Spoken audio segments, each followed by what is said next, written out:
How to speed up a video in CapCut.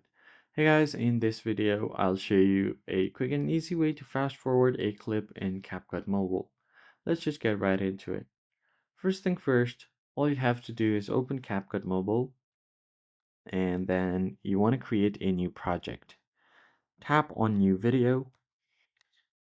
Here I've selected this video right here. So you can see it's 17 seconds long, but if I want to fast forward it, you can tap on the video. Then swipe to the right and find the speed option. Tap on speed.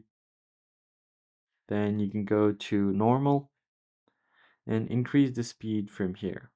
So let's say if I want to make it 2x, the video is going to be shortened to from 17 seconds to 9 seconds. So I'll play it and it's going to look something like this in 2x. You can crank it up all the way to 100x, but I'll just keep it at somewhere between 3.5x and play the video just like so. Now, if you want to export it, you can do that as well.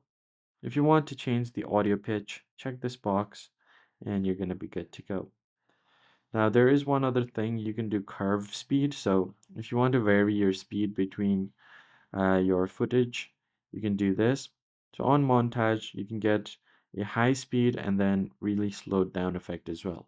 That's it for this video, guys. I hope it was helpful. Hit the like button down below and subscribe. I'll see you guys in the next one.